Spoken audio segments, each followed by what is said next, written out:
Je comprends rien. Allô? Allô? La brigade des inspecteurs?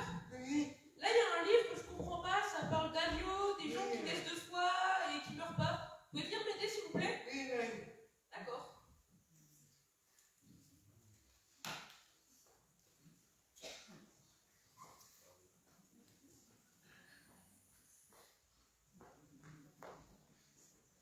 Debout. Ah, bah dis donc, c'est du service rapide. Voilà, c'est le livre. Vous pouvez me donner votre enquête, s'il vous plaît?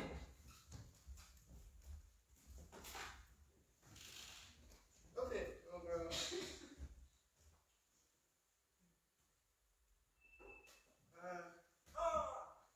Bah, on va enquêter du coup, on va interroger les gens. Oui, voilà. Ah,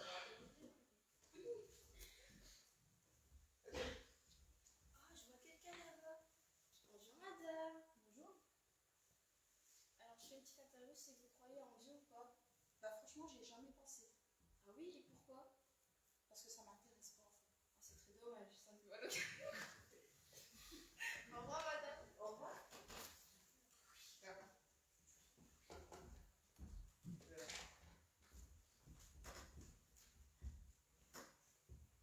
Bonjour monsieur. Monsieur, On fait une enquête, est-ce que vous croyez en Dieu ou pas? oui, je crois en Dieu. Pourquoi? Alors, tout simplement parce que quand j'étais tout petit, j'ai déjà eu Jésus dans ma vie, parce que mes parents avaient déjà Jésus dans ma vie. Et puis aussi, après, quand j'ai grandi, j'ai vu que j'avais besoin de lui, sans savoir vraiment qui il était. Puis après, j'ai connu des personnes qui eux-mêmes priaient, eux-mêmes allaient à l'église, et ils m'ont expliqué qui était Jésus, vraiment. Et en fait, après, il y a des gens qui ont beaucoup prié, notamment ma femme, mes enfants, et je suis arrivé en fait après à l'église, ici, mais j'étais vraiment âgé. J'étais déjà âgé. Quarantaine d'années, quoi. Amen, amen. Et en fait, j'ai vu tous les spectacles de Noël qui se passaient ici à Ville-Montigny, et puis j'ai rencontré des gens, des frères, qui étaient eux-mêmes chrétiens, et qui m'ont expliqué voilà, que Dieu espérait que j'allais un jour venir. Et puis à force de me répéter chaque année, à chaque événement qui avait lieu ici, eh ben, je me suis vraiment intéressé à ça. J'avais environ 44 ans quand j'ai commencé à venir ici à l'église tous les dimanches. Puis peu de temps après, il y a Dominique, notre pasteur, qui m'a demandé si je voulais bien me baptiser. Et j'ai répondu oui parce que je voulais vraiment être avec Jésus et consacrer ma vie à Jésus. Voilà.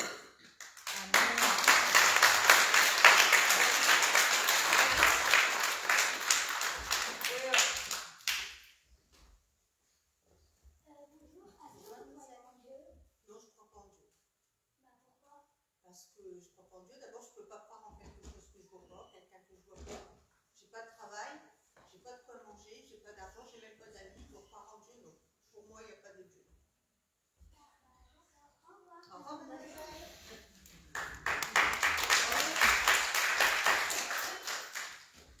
Bonjour, on fait une enquête, est-ce que vous croyez en Jésus? Ah oui alors.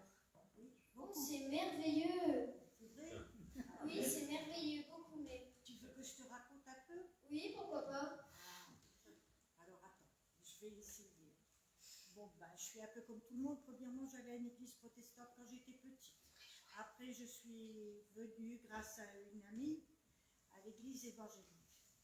Là, j'ai entendu parler d'un Dieu beaucoup plus proche, d'un Jésus vraiment qui me sauvait, qui était mon ami.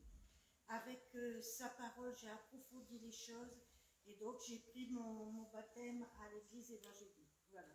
Mais malgré tout, ça restait quand même quelque chose dans mon cœur de personnel que j'avais du mal à définir parce que j'avais toujours vécu dans la solitude.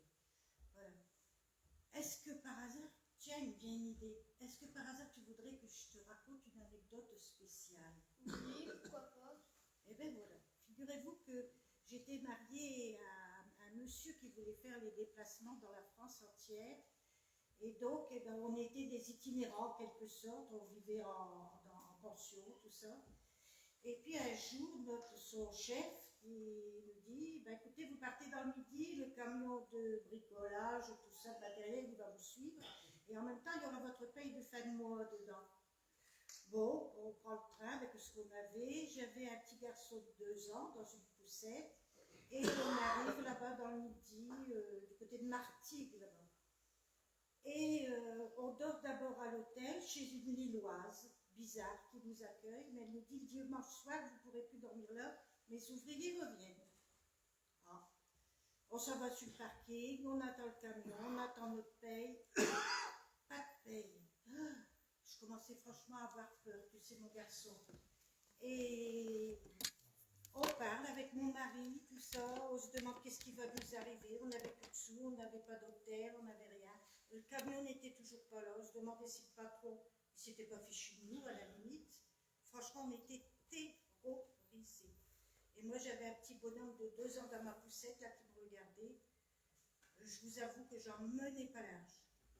Et puis, il y avait un jeune homme d'une 30aine d'années, là-bas, comme vous diriez, peut-être pas au fond de l'église, mais à la moitié.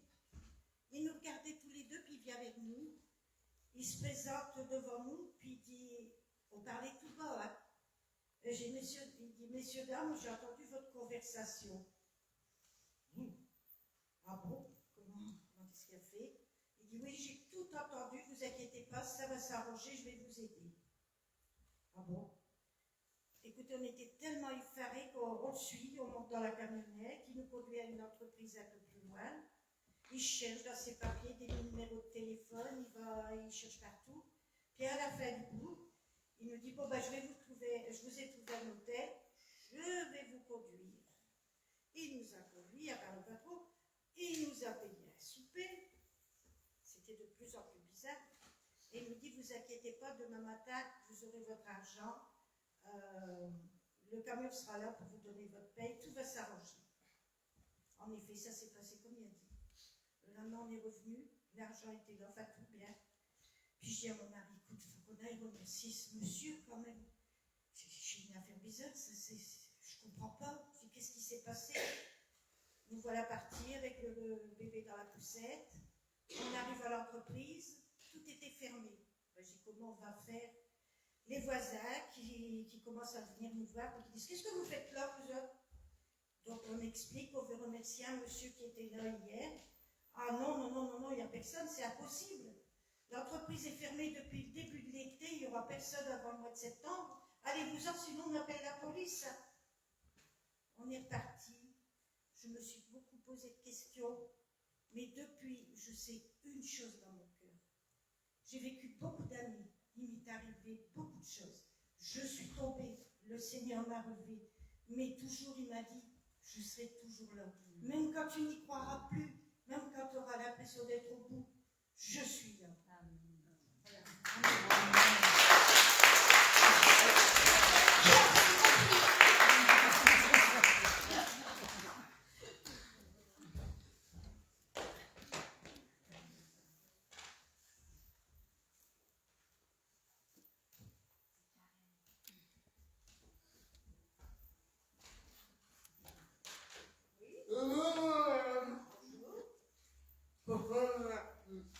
Moi, je crois à Dieu parce qu'une amie m'a ramené, une amie qu'on allait à l'école, et elle m'a ramené ici, et j'ai vu la beauté, l'amour qu'il y avait dans celle-ci, et j'ai rencontré Jésus, que je le connaissais parce que j'étais catholique depuis longtemps, mais je ne savais pas ça, pourquoi il était né et mort pour moi. Et là, j'ai réalisé qu'il était vraiment né et mort pour moi, et qu'il m'aimait, et qu'il me gardait chaque jour. Et il m'a rendu beaucoup de services, je ne peux rien faire sans lui. Amen.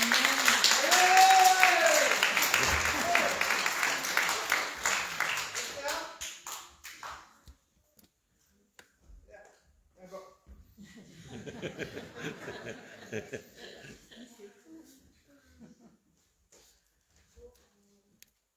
poser une question si vous êtes croyant ou pas. Je crois en Dieu. Dieu a fait beaucoup de choses pour moi. Il m'a guéri des maladies.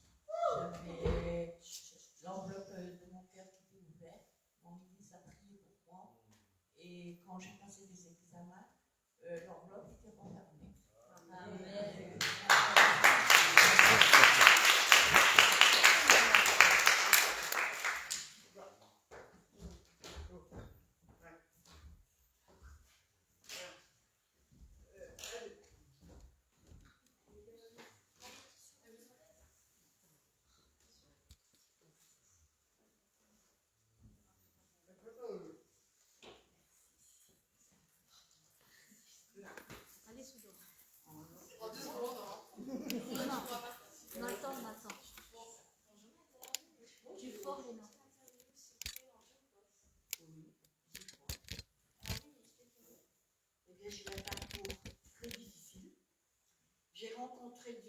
intermédiaire d'une ouvrière. On travaillait en confection.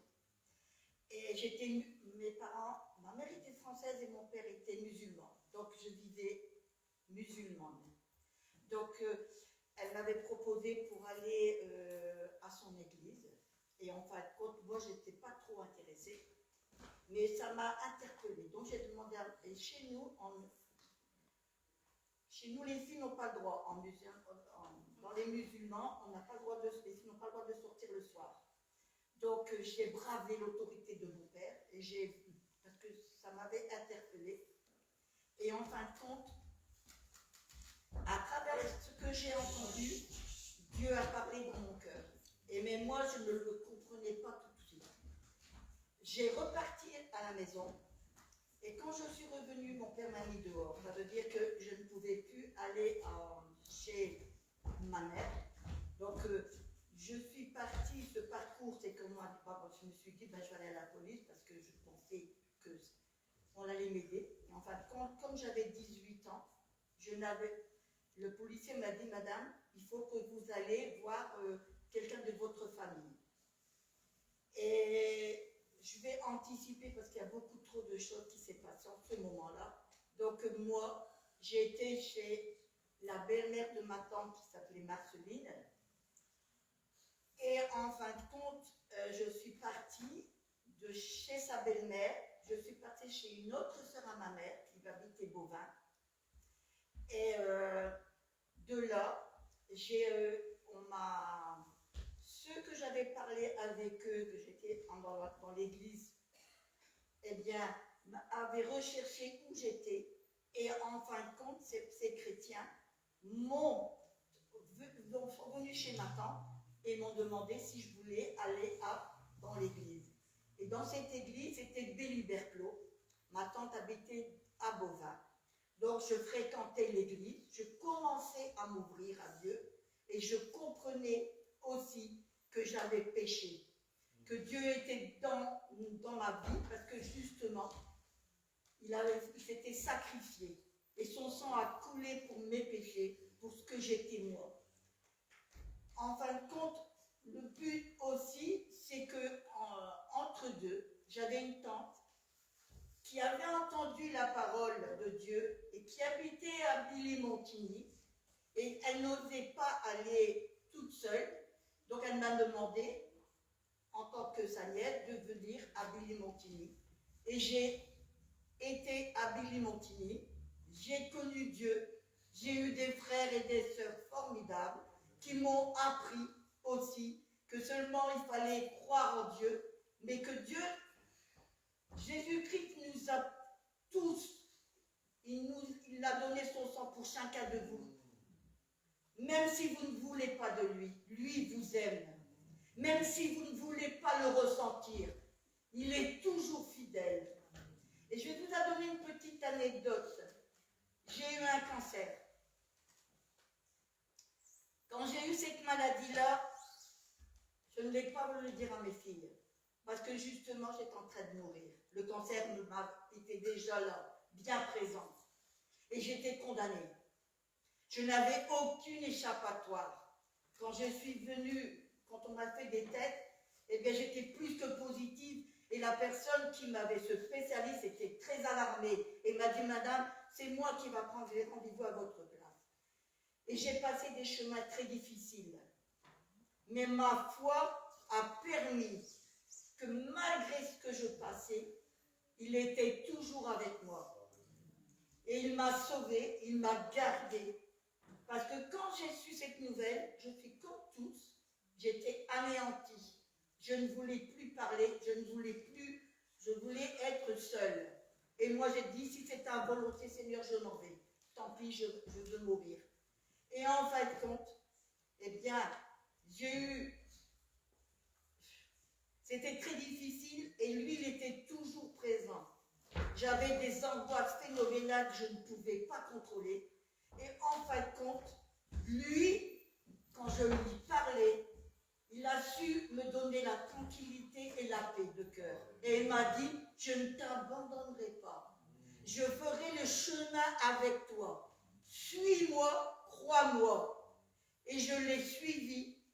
Et je vous assure qu'il a donné au-delà de ce que j'avais espéré. Il m'a donné la foi et il m'a donné aussi d'aimer mon prochain. Parce que le prochain, il faut l'aimer. Il a besoin que nous l'aimions à travers Christ. Sur ce, je vous dis à ceux qui ne sont pas, qui ne croient pas, même si la maladie est là, il faut que vous la combattez avec lui. Parce que sans lui, vous êtes perdu. Vous êtes partant. Ce qui est, c'est que moi, malgré tout, j'ai vu des gens malades, qui avaient le cancer comme moi. Et moi, j'étais quelqu'un qui était muré, qui aimait parler. Et je ne parlais pas. Et ces gens venaient à moi et me parlaient de leur maladie, de leur cancer. Et certains, je me sentais très mal parce que, en vérité, quand vous voyez que ces gens souffrent, qu'ils n'ont pas de Dieu dans leur vie, et que vous avez un sauveur, et qui vous donne l'amour, qui vous donne la compassion, qui vous aide jour et nuit, ça a transformé mon être entier. Et je me suis dit, mais Seigneur, qui suis-je pour que tu prends soin de moi? Alors, messieurs, dames, à ceux qui ne croient pas, vous devez croire. Parce que vous savez quand la maladie, quoi que ce qui peut vous arriver, je vous assure qu'il est là à vos problèmes. Dites-lui, il saura répondre et il agira dans votre vie. Moi, ça fait plus de 40 ans que je suis ici. Et je vous assure, il ne m'a jamais déçu. Par contre, moi, je l'ai déçu. Amen. Merci, ma sœur.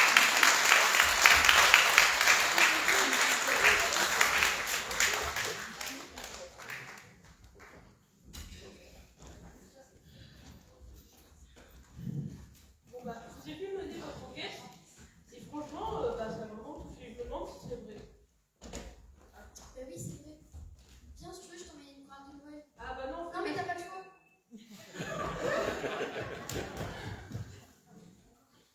bah, nous aussi on va y aller.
Il a été écrit par les enfants et puis la musique par Tracy.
Verset dans Luc 2, 7.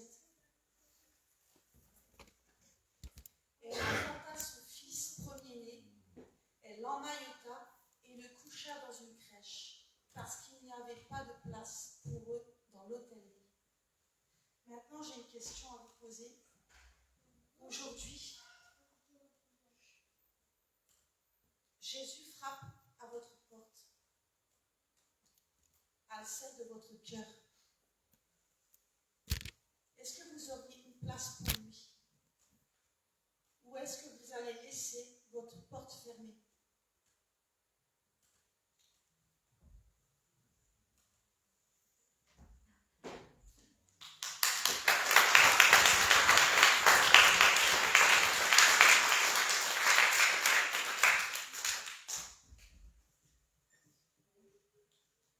On va laisser la place à notre pasteur.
enseigne les enfants dans la voie qu'ils doivent suivre, et quand ils seront grands, ils ne s'en détourneront pas.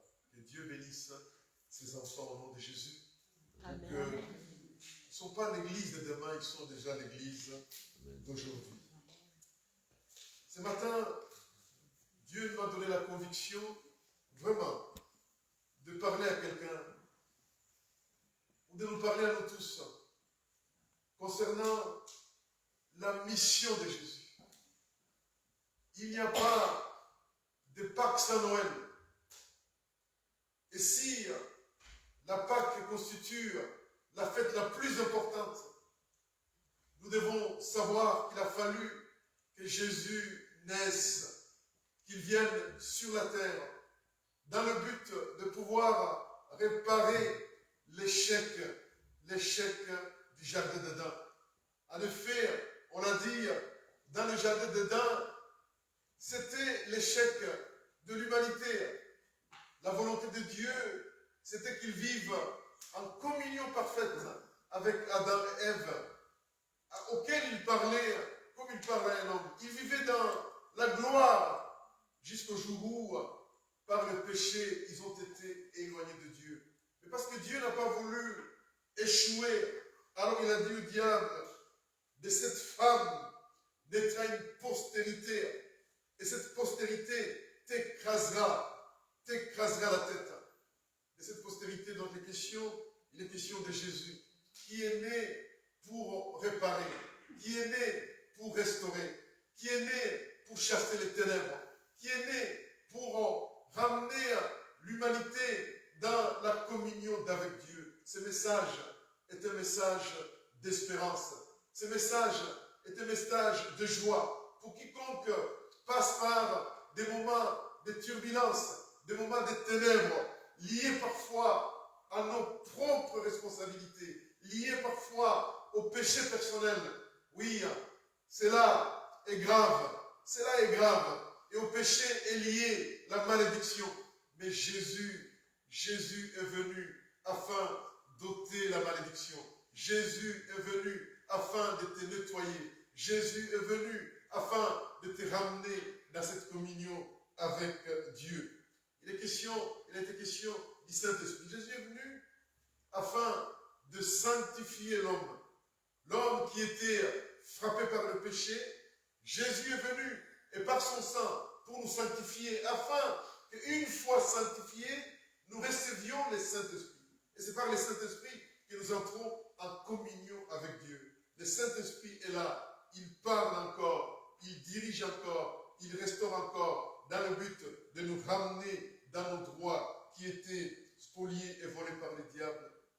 Nous avons lu un texte dans la parole de Dieu, dans le discours inaugural de Jésus, où il est écrit « L'Esprit du Seigneur est sur moi, car l'Éternel m'a oint pour annoncer la bonne nouvelle aux pauvres, pour guérir ceux qui ont le cœur brisé, mais aussi pour, nous donner une année de grâce. » L'année de grâce en Israël, c'est l'année qui devait faire en sorte que tout cela qui était spolié pour des raisons évidentes, leur maison, leur terre, leur champ, cette année-là, il était question qu'on puisse leur rendre tout ce qu'ils ont perdu.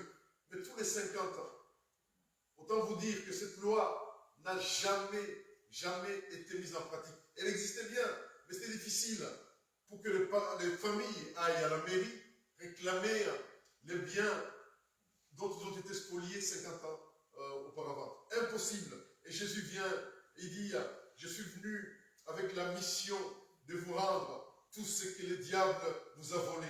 Cette mission, elle est là pour toi aujourd'hui. Que Noël 2025 ne soit pas seulement une fête, mais que Noël 2025 soit une occasion de dire, Seigneur, ce que le diable m'a volé, je veux le récupérer dans ma vie familiale, dans ma vie affective. Il y en a tant de larmes, il y en a tant de ruptures, et qui ne sont pas dans la volonté de Dieu. Dans ma vie financière, dans ma vie ecclésiale, j'ai perdu tant de choses, mais Seigneur, j'ai besoin de pouvoir les recouvrer. Chers amis, pour y arriver, il y a deux choses. C'est d'abord de croire en lui, de croire en lui. Ça a été dit dans les témoignages, merci Seigneur. De croire en lui, de croire que oui, ce que Dieu dit, il peut le faire. De croire que oui, il t'aime de l'amour éternel. De croire que tu n'es pas un fruit du hasard, mais qu'il t'a aimé. La foi, c'est la clé qui va te permettre d'accéder à toutes ces promesses de Dieu. Deuxièmement, il est question, et c'est la vérité, de pouvoir nous réconcilier avec Dieu, mais aussi de nous réconcilier avec ceux qui sont autour de nous. Comment voulons-nous prospérer? Comment voulons-nous recevoir les réponses de Dieu si nos relations horizontales sont mauvaises?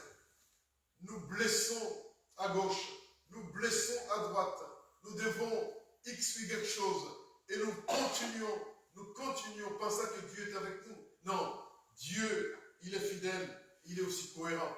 Il ne peut pas dire une chose et son contraire. C'est lui qui veut vraiment entrer dans tout ce qu'il a perdu. Il a besoin non seulement de croire, mais aussi d'avoir cette confession, non seulement verticale, mais aussi horizontale. J'ai besoin de réparer, j'ai besoin de m'humilier. Ça coûte parfois de t'humilier, ça coûte de réparer, ça te coûte un peu d'honneur, mais ce que tu gagnes est immensément énorme, car cela t'introduit réellement dans ce que tu as perdu. Je le crois de tout mon cœur, ta vie peut changer. Et la volonté de Dieu, c'est que ta vie en 2025 va changer, mais tu en as la clé, car Dieu, lui, il a tout accompli. Ce qu'il a fait, il a fait pour tout le monde. Il est question maintenant que tu le fasses toi-même. Est-ce que tu es réconcilié avec Dieu verticalement?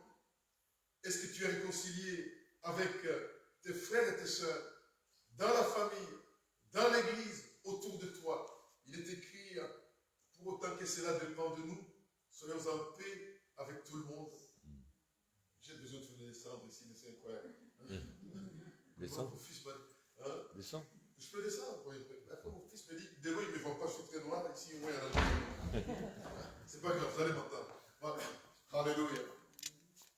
Pour autant que cela dépend de toi, de nous, soyons en paix avec tout le monde. Je cherche la paix avec ceux qui m'entourent pour mon bien personnel. Je cherche la paix avec ceux-là que je blessais parce que je ne voudrais pas que ces problèmes personnels me bloquent. Beaucoup d'entre nous, j'en ai vu dans mon ministère et parfois moi-même, bloqué dans ma vie, bloqué dans mes entreprises et mes prières ne sont pas exaucées parce que tout simplement, je traîne des casseroles, des situations qui ne sont pas réglées. Autant que cela dépend de toi, que cette année tu cherches la paix au nom de Jésus. Que Noël te rappelle que Dieu a fait le pas. Dieu a donné Jésus-Christ. Et cela n'était pas facile. Il a fallu qu'il quitte la gloire céleste afin de nous réconcilier avec Dieu. Et si donc il a fait cela, il attend de toi et de moi que je puisse, pour autant que cela dépend de moi, chercher la paix, m'humilier, payer le prix de la paix, car l'exaucement de mes prières dépend de ma façon de m'humilier pour entrer dans la gloire de Dieu. Chers amis, ta vie peut changer au nom de Jésus. Je le crois de tout mon cœur. Sinon, pourquoi venir à l'église tout le temps? Venir. Nous nous trompons nous-mêmes. Nous devenons des religieux.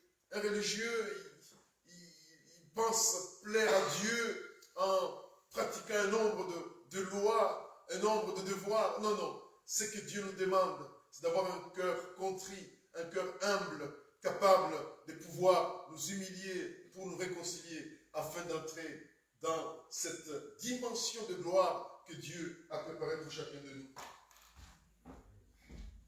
Il a été question le matin de ce que Dieu a visité de villes humbles et il a changé, oui, le cours de l'existence de ces villes-là.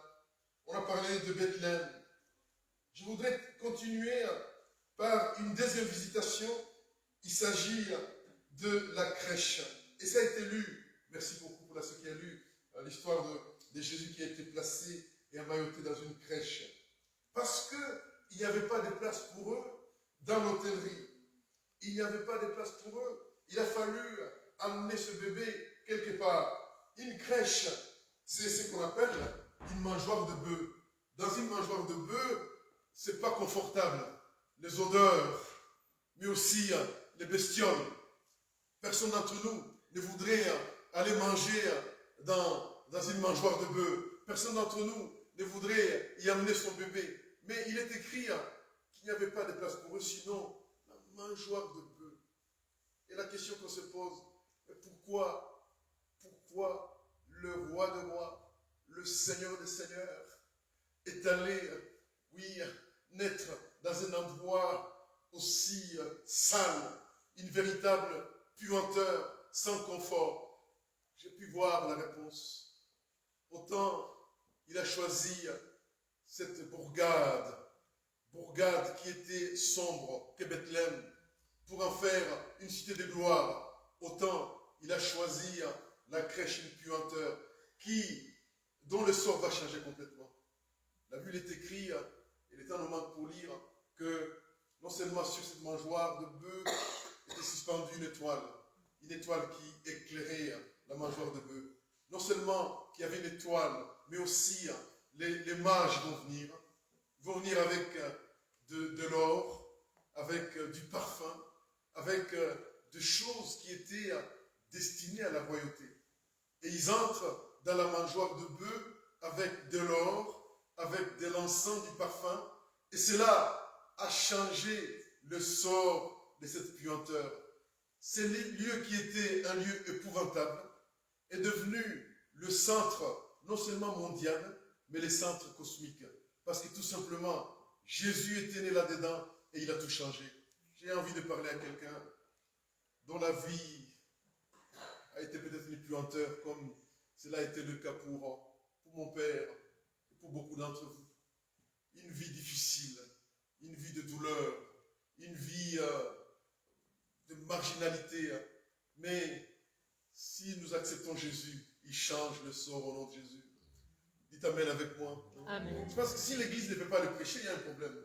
Hein? Quelle que soit la situation de ta vie, tu as avorté plusieurs fois. J'ai rencontré une fille qui me dit, pasteur, chaque fois qu'on parle des enfants, je pleure.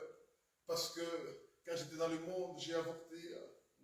Et elle ne peut pas en parler sans pleurer. Hein? Et pour elle, c'est horrible ce qu'elle a fait. Et c'est vrai, c'est horrible. Et parfois, il dit, la seule solution, c'est la mort. C'est la mort. C'est là, c'est les mensonges du diable. Les mensonges du diable qui te dit, c'est que tu as fait tellement noir, obscur, que tu mérites la mort. Oui, Jésus te tend la main dans cette noirceur de péché, dans cette vie des larmes, dans cette vie d'obscurité. Tu as tué quelqu'un. J'ai rencontré quelqu'un. Vous avez dit, le pasteur, il invente des choses. Non, je n'invente pas. Il y a une fille qui est venue un jour, une maman qui est venue un jour. Elle s'est convertie dans l'église. Et puis elle me dit, pasteur, j'ai besoin que vous appeliez la police. Je dis, pourquoi? Il dit, parce que j'ai tué mon mari et personne ne le sait. Mais maintenant que je suis converti, j'ai besoin que la police le sache. Il dit, qu'est-ce que tu as fait? Non, mon mari était un alcoolique. Il me battait. Et comme je n'en pouvais plus, un jour, j'ai mis du Valium dans son café.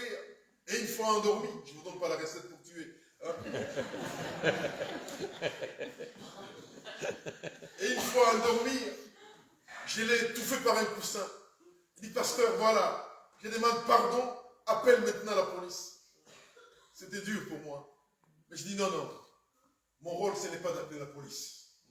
Mon rôle, c'était de dire que oui, ton péché est grave, très grave, mais Jésus-Christ a payé pour toi. Il a pris ton péché. Et parce que tu demandes pardon sincèrement, oui, la justice peut t'arriver. Si jamais tu es attrapé, je viendrai te voir en prison, bien sûr. Mais ce n'est pas à moi de t'accuser, c'est moi de te dire que Jésus pardonne. Jésus pardonne. Oh, je parle à quelqu'un. Et il y a beaucoup de cas. Merci mon Père, pour le Seigneur. Je parle à quelqu'un. Vous avez entendu une histoire aussi grave que j'ai entendu, des viols, d'inceste, et qui perturbent les gens. Et c'est grave. Oui, ta vie, elle est comme cette puanteur. Quand tu penses à ta vie, c'est une puanteur absolue, absolue. Et il n'y a plus d'espoir. Voilà ce que fait Jésus. Il aurait pu aller à Jérusalem, où il y avait des villas, où il y avait des châteaux. Il était le roi des rois, mais il a choisi un lieu pourri qui symbolise le péché.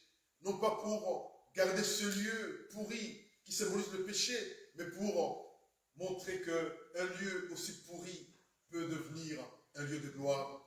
Oui, comme dit ces chants, tu peux naître de nouveau, tu peux tout recommencer. Tu peux tout recommencer au nom de Jésus. Je viens dire que ce que j'ai pu constater personnellement, nos blocages sont liés tout simplement au fait que nous n'acceptons pas la réparation. Laisse-moi te dire que Jésus a tout payé. Il a tout payé. Il a pardonné. Il a jeté tes péchés et le mien dans la mer de l'oubli. Il les a jetés complètement. Mais si nous venons à lui, alors il peut pardonner au nom de Jésus. Ne prie donc pas. Ne prends pas des temps de jeûne tant que tu n'as pas réglé un problème quelconque. C'est cela la difficulté. La difficulté de pécher, c'est cela. C'est que nous sommes tellement imbus de nous-mêmes que nous refusons de nous humilier devant Dieu et devant ceux-là que nous avons blessés. Et pourtant, c'est la condition sine qua non pour accéder à la bénédiction de Dieu. Je l'ai dit encore une fois, par l'autorité que me donne le Seigneur, ta vie peut changer, ta vie va changer. Rien n'est impossible à notre Dieu, rien n'est impossible à celui qui t'aime d'un amour éternel. Si ta vie est une puanteur absolue, il veut y apporter la gloire, il veut y apporter la vie, il veut y apporter la lumière, il veut le faire au nom de Jésus. Le problème c'est que, tant que nous ne le faisons pas, et c'est là j'ai eu des problèmes avec certaines personnes, nous sommes en train de mettre en danger même la destinée de nos enfants. Coucou, comment ça va? Dites-moi, ça va bien? Comment ça va? Ça va bien?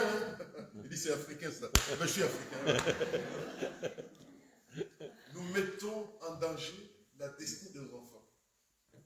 Ouais. Vous savez, parfois, tu peux dire, voilà, je suis libre de pécher. Ou tu es libre de pécher.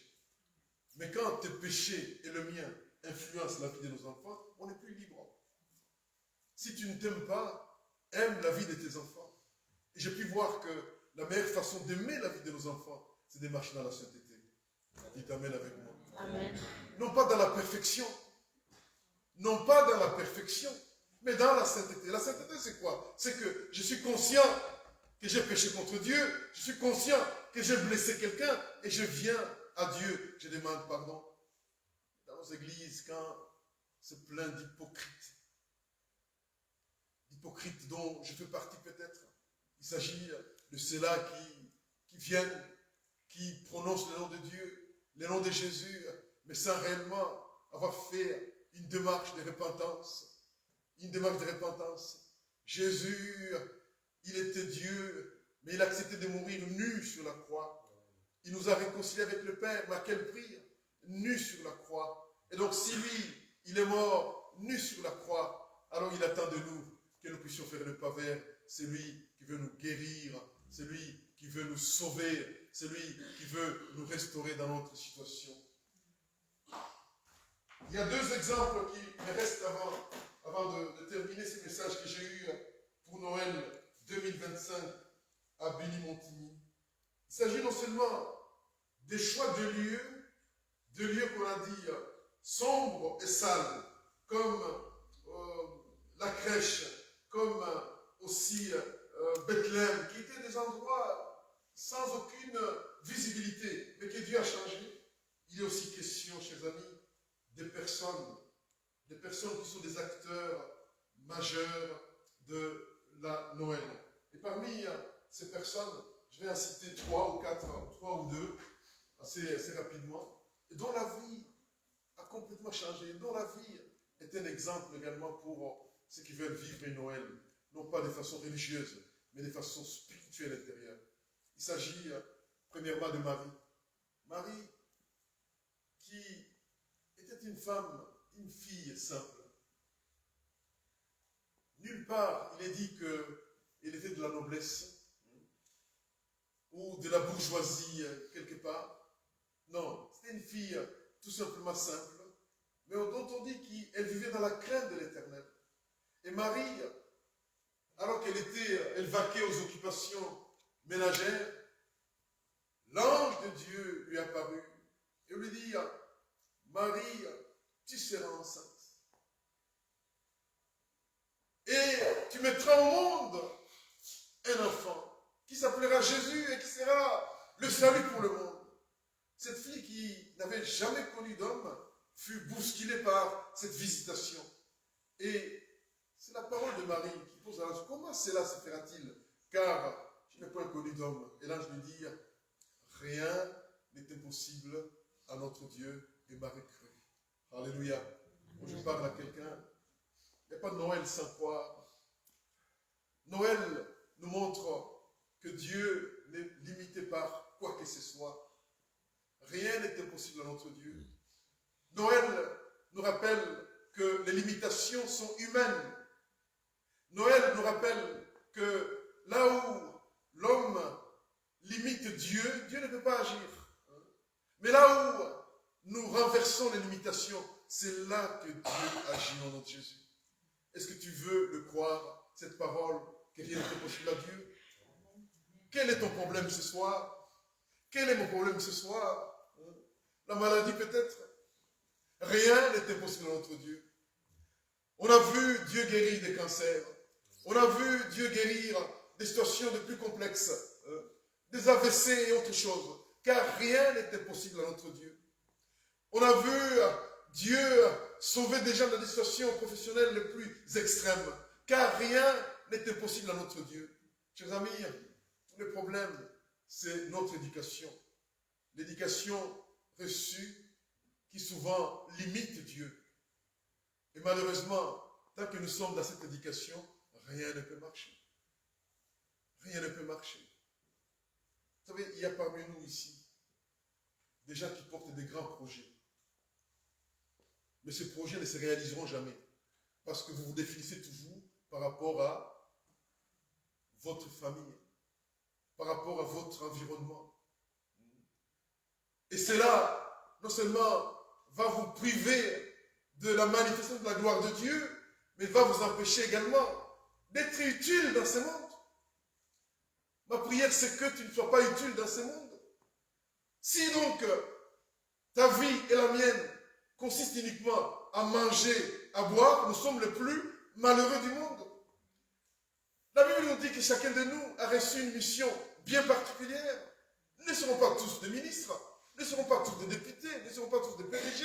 Mais là où Dieu me place, comment je peux changer le monde? Comment je peux apporter la vie de Dieu? Mais le problème, c'est la limitation. La limitation. Je ne peux pas le faire. Je n'ai pas d'argent. Je ne peux pas le faire. Ma famille est pauvre. Je ne peux pas le faire parce que je suis limité. Oh, la Bible, à travers Noël, nous montre que rien n'est impossible à notre Dieu. Dites Amen avec moi. Amen. Encore plus fort. Amen. Amen. Rien n'est impossible à notre Dieu. Amen. Quelle que soit ta situation, tu peux changer au nom de Jésus. Appel de Gédéon, dépressif. Dépressif parce que le pays était occupé par des gens méchants, occupé par des sauvages qui ravageaient tout, qui détruisaient les récoltes. Et l'ange de Dieu vient lui dire, Gédéon, Gédéon, Gédéon, voici donc la mission que je te donne. Il dit, non, c'est pas possible. C'est pas possible. Comment y arriver avec un pays qui est étouffé par de forces négatives à gauche et à droite? Ce n'est pas possible. D'ailleurs, on n'a pas d'armée. Et Dieu nous a abandonnés. Très négatif. Parce que Dieu lui dit, va avec la force que tu as. Est-ce que tu peux le dire à ton voisin, va avec la force que tu as, non, pasteur? Va avec la force que tu as. Attendez. Tu l'as dit à quelqu'un là qui dit, mais tu blagues, je suis paumé.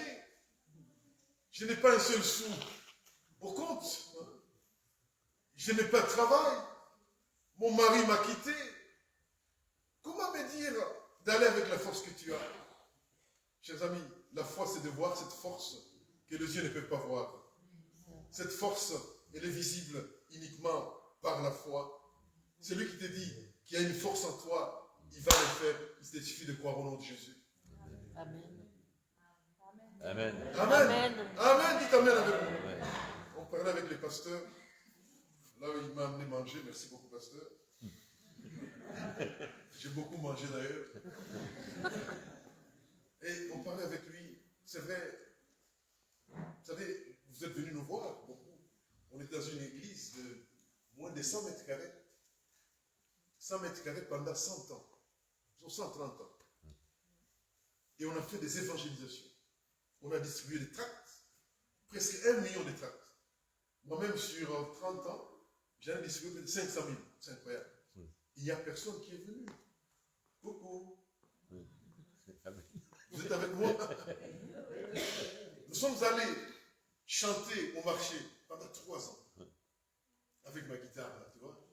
Des blagues avec quelques blagues. Jésus vous aime. Les gens passaient sans regarder comme ça.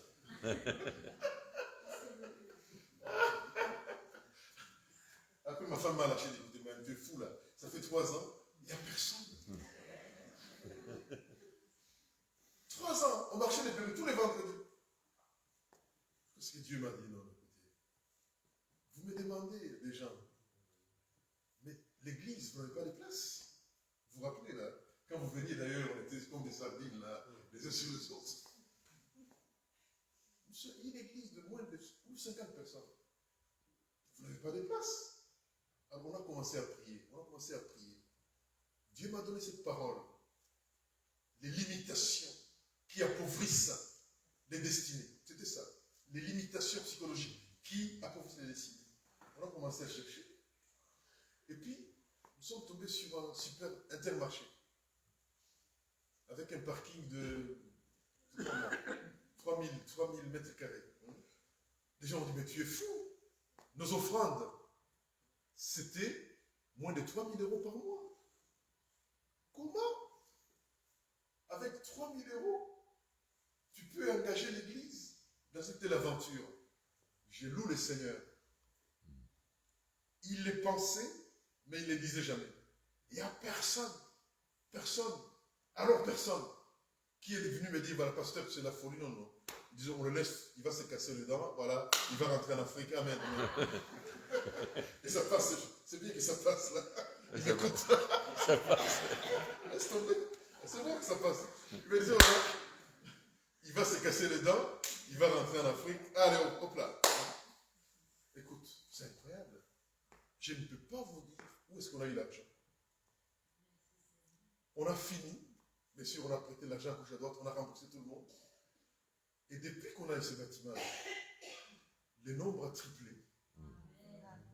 Qu'on a pu être chercher.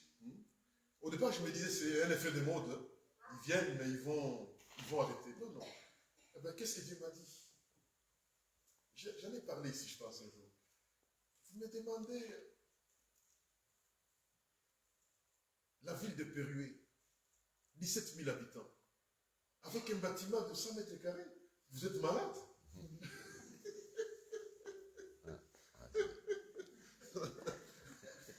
Non, non, attends, vous êtes malade? Demandez-moi une rue, même une rue, c'est pas possible. Alléluia. Qu'est-ce que j'ai compris personnellement? Les limitations. Tu te limites. Ce n'est pas possible. Gédéon dit, non, non. Le pays, ce que je vois ne me permet pas. Deuxièmement, ce que j'entends ne me permet pas. Dieu te dit de ne pas fonder ni sur ce que tu entends, ni ce que tu vois, mais va avec la force que tu as. Dites Amen avec moi. Amen. Et cette force, elle est en toi. Elle est en toi, au nom de Jésus. Et il n'est pas question d'âge, il n'est pas question de sexe, il est question de la foi. Combien cette limitation nous appauvrissent? Je vois quelqu'un un jour qui vient me voir en disant, pasteur, je voudrais faire des études de médecine. Mais mon père m'a dit, il n'y a pas d'universitaire chez nous. Je suis capable Mais il n'y a pas d'université. J'ai dit, je veux voir la famille. J'ai dit, mais pourquoi vous faites cela? Et puis vous travaillez quand même. Nous, on vient d'Afrique. Et on étudie ici, vous savez. Parce que les études coûtent moins cher. À Bruxelles, pour une année, c'est 800 €. À Londres, c'est 20 000. En Amérique, c'est 40 000. Donc, on vous donne les études pour 800 € et tu dis, je ne peux pas parce que je suis pauvre et tu travailles. C'est la pauvreté, elle est où? Elle est dans la tiette, comme on dit chez nous. C'est pas ce que vous dites ici. Non, écoutez, c'est pas possible. C'est pas possible. C'est pas possible. Oh, Dieu veut, au nom de Jésus, que ces limitations tombent. Qu'est-ce qui te limite? Ce n'est pas Dieu qui ne veut pas que tu agisses. Ce n'est pas Dieu qui ne veut pas, mais c'est toi qui limite Dieu. Qui le limite Dieu. L'ange dit à Marie, rien n'est impossible à notre Dieu. Et à Marie de dire qu'il me soit fait selon la volonté du Seigneur. Je vous demanderai de fermer les yeux. Je n'ai pas fini. Je n'ai pas fini, pasteur. Mais moi, je continue un peu. Ça va? Est-ce que tu peux dire, pendant que tu fermes, au nom de Jésus, je prie avec toi, au nom de Jésus. Père, je prie pour ma soeur, je prie pour mon frère. Je ne dis pas quelle est la montagne devant lui. Au nom de Jésus, tu as le pouvoir maintenant d'apporter une solution, d'apporter la guérison, d'apporter la restauration sur le plan familial, sur le plan, physique, sur le plan professionnel. Au nom de Jésus, au nom de Jésus. Reçois la gloire et la louange parce que tu es au milieu de nous. Et tu le fais maintenant. Pendant que je prie, et avant que tu dises Amen, tu répètes maintenant qu'il me soit fait selon la volonté du Seigneur. Au nom de Jésus. 1, 2, 3, qu'il me soit fait selon la volonté du Seigneur. Amen. À partir du moment où Marie dit cela, elle s'abandonne entre les mains de Dieu. Elle dit, j'arrête de calculer. J'arrête de peser les choses par rapport à mes moyens, par rapport à mes capacités. Qu'il me soit fait selon la volonté du Seigneur. Au nom de Jésus. Et le Seigneur l'a béni pour sa gloire. Et enfin, le quatrième personnage, et je vais terminer par celui-là, je l'aime beaucoup, c'est Joseph. On n'en parle pas beaucoup. Joseph, un garçon charmant. Il a travaillé dur pour son mariage. Il a acheté un matelas. Il a fabriqué un lit, c'était une menuisière. Il a acheté un coleman, une lampe à pétrole. Il avait envie de réussir son mariage. Un soir, sa femme lui dit, j'attends famille. Mais c'est le Saint-Esprit. Oh là là, mon œil. Menteuse. Le Saint-Esprit. Joseph est le premier homme à qui on dit, je suis enceinte, sa femme dit, je suis enceinte, mais c'est le Saint-Esprit. Avant lui, il n'y a jamais eu ça. Nous sommes dans la tradition où une femme ou une fiancée qui trompait son fiancé était lapidée. J'aime cette phrase, on n'a pas le temps pour les lire, dans Matthieu 1, 19, il dit, parce que Joseph était un homme de bien, il résolut de ne pas livrer sa femme à de la lapidation, mais de la quitter secrètement. Dites Amen avec nous. Amen. Parce qu'il était un homme de bien. Non, répétez avec moi. Parce qu'il était un homme de bien. Est-ce qu'on peut avoir les textes là dans Matthieu, livre de Matthieu, oui. Parce qu'il était un homme de bien. Merci ma soeur, que Dieu te bénisse. Alléluia. Parce que Joseph était un homme de bien. Quelle élégance. Quelle élégance. Un homme blessé. Un homme trahi. Un homme prêt à rompre. Mais qui s'est dit non. J'ai tout perdu. Je ne voudrais pas la livrer à la vindicte populaire. Je l'abandonne secrètement.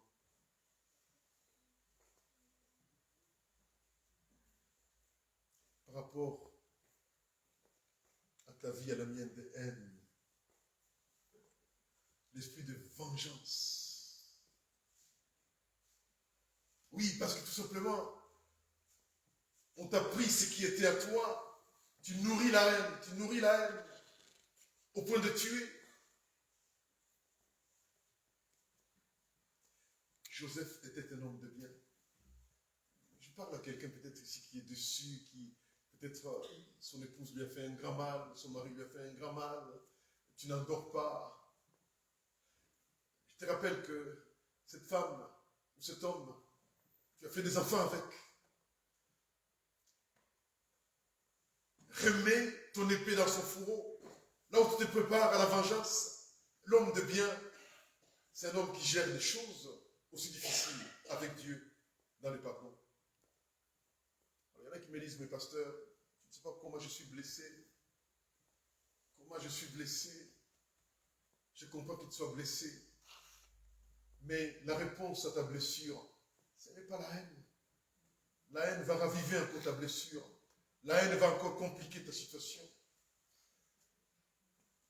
La réponse n'est pas de commencer à détruire l'autre. La réponse n'est pas à dire de mal. La réponse se trouve. Et Jésus nous a montré le chemin. Lui qui a aimé, lui qui a fait du bien, mais lui qui a été trahi, qui a été pendu, et plutôt que de mendier, il a dit, Père, pardonne-leur, car ils ne savent pas ce qu'ils font. On va te dire que tu es lâche en disant cela. Non, tu marches dans le chemin de Jésus. Et sur ce chemin de pardon, il y a la restauration. Sur ce chemin de pardon, il y a la vie. Sur ce chemin d'élégance, il est possible que ta blessure est telle, tu dis, écoutez, bon, moi, je ne peux pas pardonner. L'adultère, c'est très fort. Moi, j'ai vu des gens qui ont pardonné l'adultère. Mais si tu es incapable, la Bible dit, tu peux. Mais la grandeur, c'est de quoi? C'est de tenir encore compte de l'intérêt de l'autre qui t'a trahi. Là, vous n'êtes pas d'accord avec moi, là. Là, j'ai envie de fuir ici. La grandeur de Dieu. La grandeur, c'est de dire, voilà, il m'a fait mal, il m'a fait mal, mais je ne vais pas lui faire du mal. Je ne vais pas lui faire du mal. Oh, je viens te dire que si telle est ta attitude, Dieu va te bénir au nom de Jésus. Si telle est ton attitude d'élégance, de pardon, Dieu va te bénir au nom de Jésus. La vie, elle est faite de douleur. C'est dommage que ton chemin soit passé par là. Mais il y a un lieu de bien gérer la chose avec Dieu, par le pardon, par l'élégance, par la bonté. Et Dieu, dans sa miséricorde, te bénira au nom de Jésus. Joseph était un homme de bien. Est-ce que tu es un homme de bien? Fermons nos yeux. Il y a toujours une place à la croix. Il y a une place pour toi. Et quoi que tu aies fait, et qui que tu sois, il y a une place pour toi. Joseph était un homme de bien. Et la chaîne de gloire, mais assiste à la chaîne de gloire. Osto chole gloire, mais assiste à la chaîne de gloire. Alléluia, alléluia. Je viens avec toi, mon frère, blessé, ma soeur blessée. Demandez pardon, la grâce de la guérison. La grâce de la guérison ce soir, la grâce de la guérison ce soir. Oh, Yachanda Gloria, mais là j'ai pris que Dieu te mette au-dessus de ta blessure. Alléluia, alléluia. Je prie Dieu maintenant qui donne la victoire sur tous ces sentiments de revanche, ces sentiments de haine que le diable a semés en toi. Et en te disant, tu as raison, tu as raison, tu as raison. On t'a blessé, tu as raison. Et parce qu'on t'a blessé, tu as raison. Alors tu peux rendre le mal pour le mal. Laisse-moi te dire que cela, c'est le chemin du diable. Et le diable veut te détruire. Oh, alléluia. Seigneur, merci, merci. Merci de consoler, merci de guérir. Merci de restaurer au nom de Jésus, au nom de Jésus. Tu nous appelles, Seigneur, tes enfants. Et nous voulons marcher dans tes pas, oh Jésus. Toi qui as pardonné l'impardonnable. Oh Jésus, aide-nous, Père. Guéris-nous, Père. Guéris-nous, guéris-nous. Guéris ce soir. Guéris ton peuple ce soir. Parce que tu as un plan merveilleux pour ton peuple. Parce que tu as un avenir merveilleux, Seigneur. Guéris-nous, Seigneur, de nos blessures. Guéris mon cœur. Calme ma douleur. Je choisis de pardonner. Et j'apprends à vivre acceptant les blessures de mon âme. Viens guérir mon cœur. Ô Seigneur, guéris mon cœur. Calme ma douleur. Je choisis de pardonner et j'apprends à vivre acceptant les blessures de mon âme. Viens guérir mon cœur. Guéris mon cœur. Calme ma douleur. Je choisis de pardonner et j'apprends à vivre acceptant les blessures de mon âme. Viens guérir mon cœur. Ô Seigneur. Cet après-midi a été assez riche dans tout ce qui a été dit, tout ce qui a été fait. Je crois qu'il y a quand même une chose que Dieu ne peut pas faire, c'est de violer ton cœur. Il vient toujours te dire, est-ce que tu veux? Tu veux être guéri? Tu veux que ta vie elle change? Est-ce que tu veux que les situations puissent changer? Une question qui a été posée, que fais-tu de Jésus? Jésus est là. Mon frère a prié pour différents cas. Il y a d'autres personnes qui ont besoin de dire aujourd'hui, je veux que ma vie elle change. Je ne comprends pas grand-chose, et je comprends que Jésus est mort pour moi. Moi, je lui demande de venir habiter dans ma vie. Quand j'étais petit, on chantait un chant qui disait que on devait inviter Jésus. Bon, viens dans mon cœur, viens dans mon cœur, viens dans mon cœur, viens dans mon cœur, Seigneur Jésus. C'est aujourd'hui. C'est aujourd'hui l'instant béni. Viens dans mon cœur, Seigneur Jésus. C'est pas simplement une chanson, hein, mais c'est une invitation. Quand Jésus vient dans une vie, quand il y a une nouvelle naissance, c'est le plus grand miracle. Quand tu invites Jésus à venir pour s'occuper de tes problèmes, quand tu t'occupes de lui, lui il s'occupe de toi. Alors j'aimerais franchement que, en même temps, les paroles sont simples, vous pouvez fermer vos yeux en chantant « Viens dans mon cœur ». Fermez vos yeux. Viens dans mon cœur. Viens dans mon cœur. Seigneur Jésus. C'est aujourd'hui l'instant béni. Viens dans mon cœur, Seigneur Jésus. Et pendant que vous êtes en train de prier, pendant que vous avez les yeux fermés, les têtes baissées, j'aimerais vous dire, Jésus passe dans les rangs. Et il vient vers toi, qui ne le connaît peut-être pas, ou qui peut-être l'a rejeté pendant des années, et te demande, ouvre-moi ton cœur. Dis-moi simplement, oui, je veux être guéri. Oui, je veux être béni. Oui, je veux être sauvé. Oui, je veux être transformé. Il y a eu un message, il y a eu des témoignages percutants. Dieu veut que ce qu'il est, lui, le pardon, puisse habiter ton cœur. Que la vie, alors que tu es en train de te détruire toi-même, la vie reprenne son vrai sens et et que Christ vienne habiter ton cœur. Est-ce qu'il y a quelqu'un au milieu de nous? Donc tous les yeux sont fermés. Qui veut que Jésus vienne dans sa vie, qui lève sa main. Oui, que Dieu bénisse, que Dieu bénisse, que Dieu bénisse, que Dieu bénisse, que Dieu bénisse. Oui, que Dieu bénisse, oui, que Dieu bénisse, oui, que Dieu bénisse, oui, que Dieu bénisse. Est-ce qu'il y a d'autres personnes? Oui, que Dieu bénisse. Viens dans mon cœur, Seigneur. Viens dans mon cœur. C'est aujourd'hui. Moi, j'étais tout petit. Je me souviens, il y avait là une estrade avec là tout du rouge qui était là. Et il chantait, viens dans mon cœur, viens dans mon cœur. Il fallait des années avant que j'accepte Jésus dans mon cœur.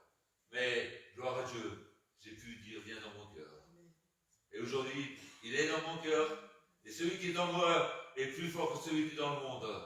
Alors on va rechanter, viens dans mon cœur. Viens dans mon cœur. Viens.